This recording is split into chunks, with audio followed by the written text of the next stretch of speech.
Welcome back to my garage. I'm going to start a new theme today, and it's going to involve maintenance on the classic 350. I'll set up a new playlist on the channel, and all of the maintenance that I do on this bike will all be put into the classic 350 maintenance playlist. So if you want to do maintenance, you don't have to trawl through all my videos, just go to that playlist and you'll be able to find them. This will be the first one, and there'll be others to follow, and they'll be added to that playlist as they're made. Today, the first task I'm going to do is do an oil change on this bike. To date, she's a bit over a year old. She's done just over 5,000 miles, so she's due some maintenance and some love and care. For that 5,000 miles, she's been absolutely flawless. Not a single fault with this bike. It's been absolutely perfect. So basically I've got all the components here that I need. I've got the oil, I've got a new filter, and I've got all the seals I need to carry out the task. So without further ado, let's make a start to my first oil change on this bike.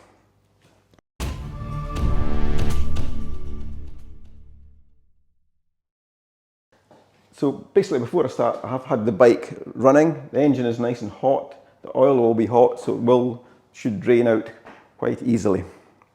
So the first job is to drain the oil. And what I'm going to do is something that people don't seem to show you doing. At least I've never seen anybody do it. And it's to actually drain the oil through the drain plug. For some reason, they want to take off the sump filter first and do it that way. But I mean, there is a drain plug here, so why not use it? It needs a 17mm socket to do that. So yeah, let's go and take off the drain plug.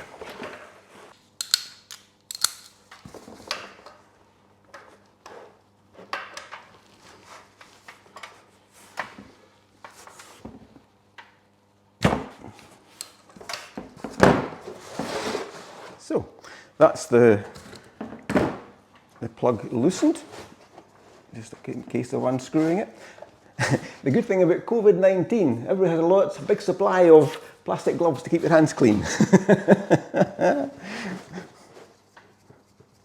So anyway, let's take off the sump plug, and we'll have the drain container ready to catch the oil as it comes out, and there it goes.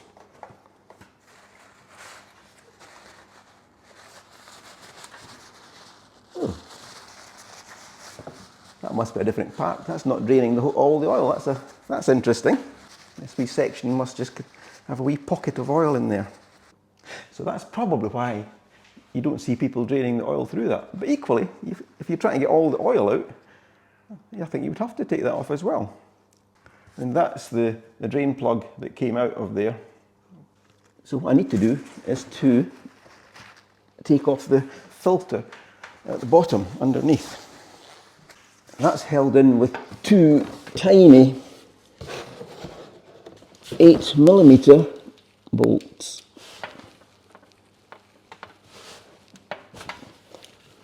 That's one slackened off. That's the second one slackened off.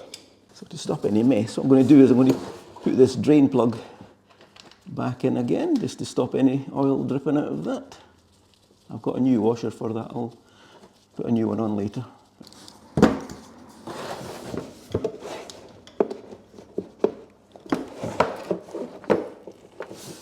I think you just have to kind of slacken these bolts a bit and the oil starts running out. So we'll just let that run until it stops. There is a strainer at the back of this wee panel, which is you can take it out and clean it. That isn't where the filter actually is housed.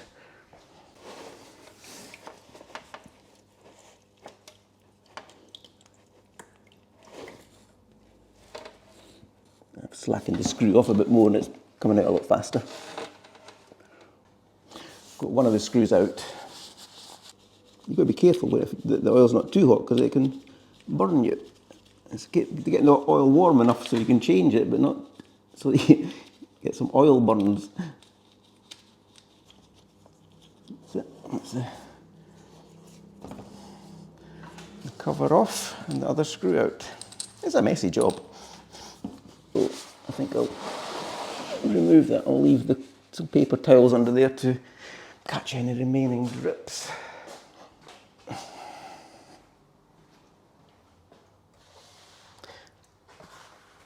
And take that engine oil away so it doesn't get kicked over.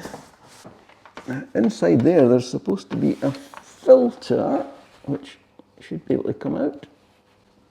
That's it, I've got it. You can just wiggle it. And there it is, there's the filter. And there is some crud in there, nothing metallic, it's some dirt. So but that is the filter that I've just pulled out. That's the base of it, and this is the side that goes up into the engine. I'll stick a wee container under there and just let that continue to drip if it is. That'll be fine. Old ice cream containers are handy for any drips that might come out.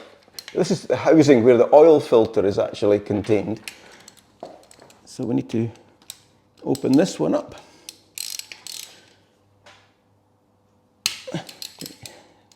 Tight. That's it. Third one.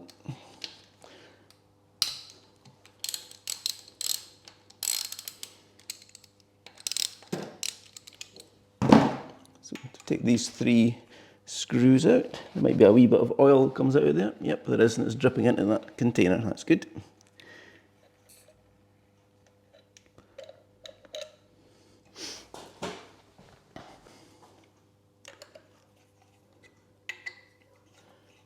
This is spring loaded at the back. There's a spring on the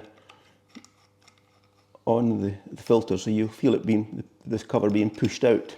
That's quite normal. It's the second screw.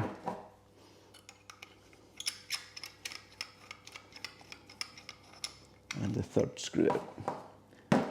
So then we just pull this cover off, and again inside that you can see there's an O-ring. Sealing O-ring in there. Again, nicely machined engine parts, I have to say. They're really excellent. The quality in this bike is really surprising. It's top notch. So that's that cover removed. And then we can pull out the oil filter. And that's the oil filter out as well. So that's all the parts removed. And again, we can give a wee clean up inside here. Remove any old oil that's sticking about, and the stuff that's run down the side of the engine. So that's all the parts that need to be removed from the bike. So it's a case of giving a wee clean up around the base here as well, before you put everything back in. Make sure everything's clean. There's still the odd drip coming out of it, so we'll just leave that to go just now. I've taken out the oil filter, which is pretty grotty, as you can see. There's the new one. That's what the difference is. The new one does come with a spring attached, so you don't have to worry about that. So that's the new filter that's going in. We've taken off the filter cover, and again, the kit that I got from Hitchcock's gives you a new O-ring to put in there, so that will be replaced. This is the base sump strainer cover, and again, from Hitchcock's, the kit I got gives you a new O-ring for that as well. I notice there's wee indentations. I'm not sure if there's wee bits that they locate into. I won't know until I actually take the cover off, but there seems to be 4 wee blobs on the O-ring. Same on this one as well. And the kit also came with a new crush washer which isn't actually a sump plug, but it does actually drain oil out of that side casing. Then I took, if you remember, I had put this back in temporarily. I took it back out just now, and a wee bit more oil came out. So to get all the oil out, I think you've got to take this bolt out as well. And a lot of videos I've seen of people changing the oil, that one's never taken out. So, and again, I've got new oil to put into it, which I got from Hitchcock's, which is Silcoline Comp 4 XP ester based 1550 4T oil. And so that's the oil that will be going into it. I think it takes 1.7 litres to fill the engine again. So the only job I've got to do now is to give this strainer a wee clean up. It doesn't come with a new O-ring for that, so we'll just reuse that. So I think what we'll do with that actually is I think I'll use some clutch and brake cleaner just as a solvent, just to spray on that and just kind of wash out the filter out a bit, give it a bit clean up.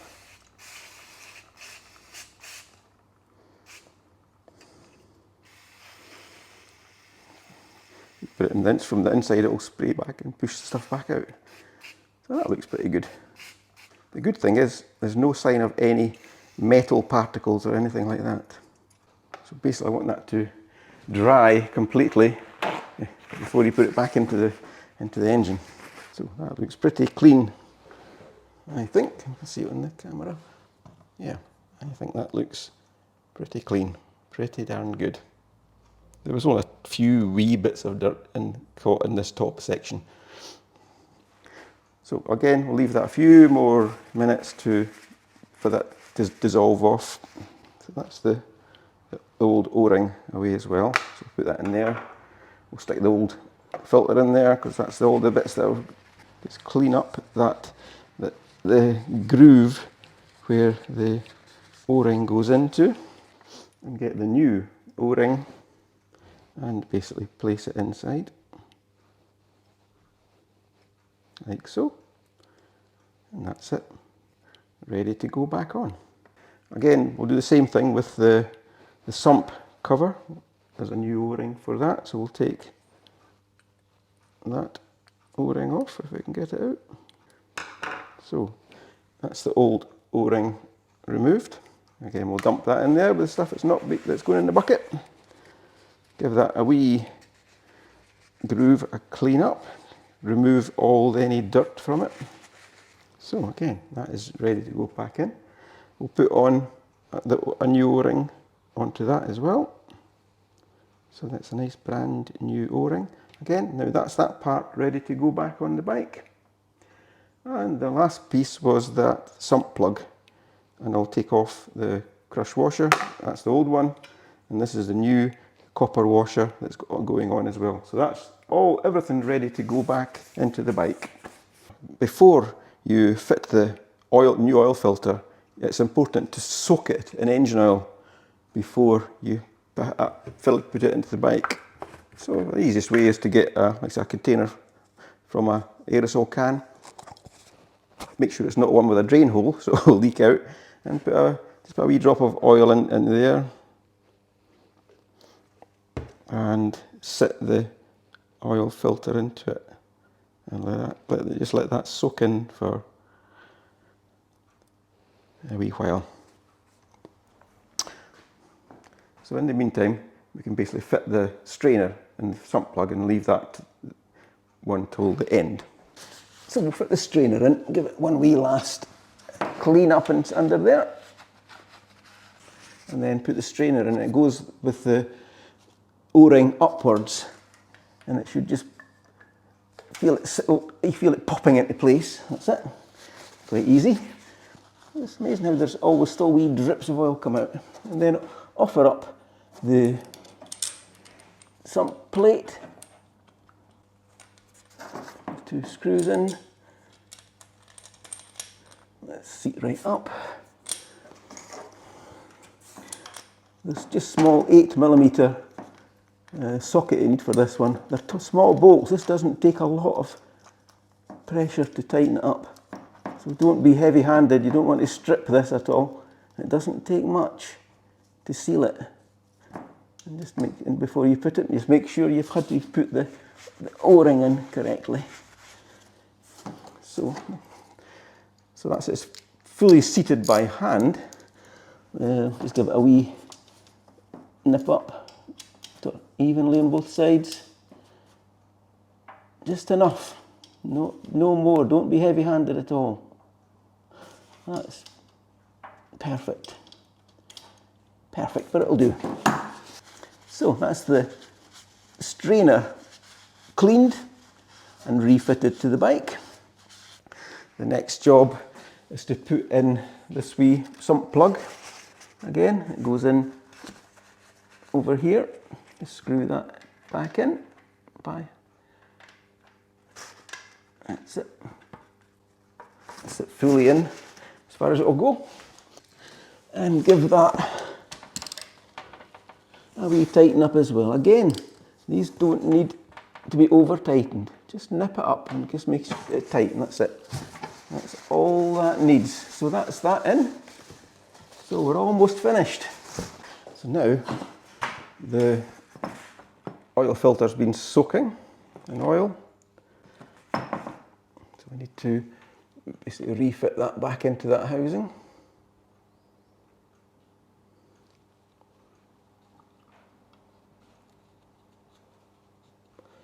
Sit back in. Side. Make sure the surface is clean. Again, make sure the O-ring is sitting properly, and then offer that back up. Don't worry about the wee drop of oil that's running out. That'll not be a problem. Once this is nipped up, that'll stop.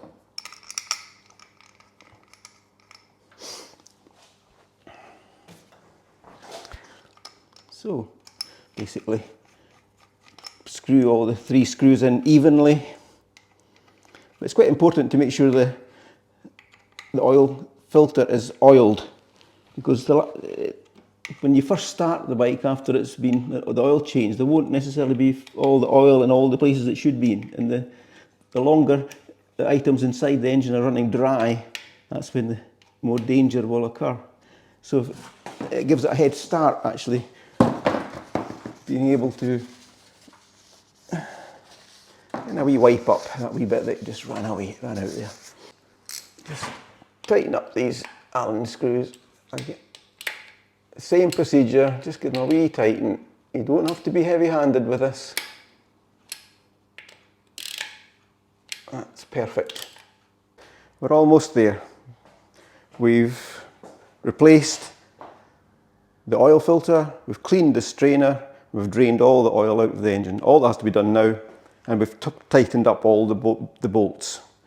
All that needs to be done now is to remove the oil cap, filler cap, get a suitable funnel in there, and then start filling it up with 1.7 litres of the appropriate oil.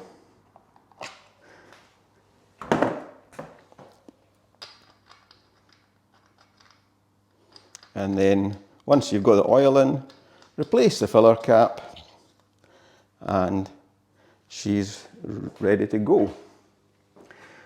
Now, I'm not actually going to put oil in it today for reasons that will become apparent in a future video. So I don't want any oil in it at the moment, but I did want it drained for what I'm going to do to the bike.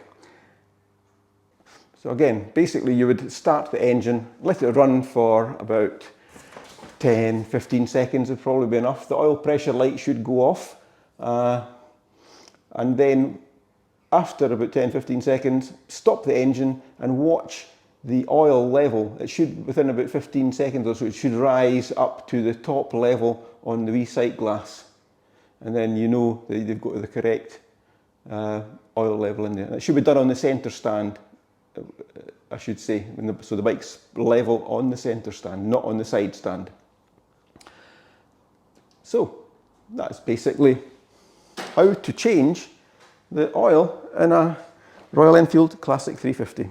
Out of all the maintenance you do in your bike, one of the most important ones is to change the oil, and always change the oil filter at the same time. Don't just rely on the same old filter.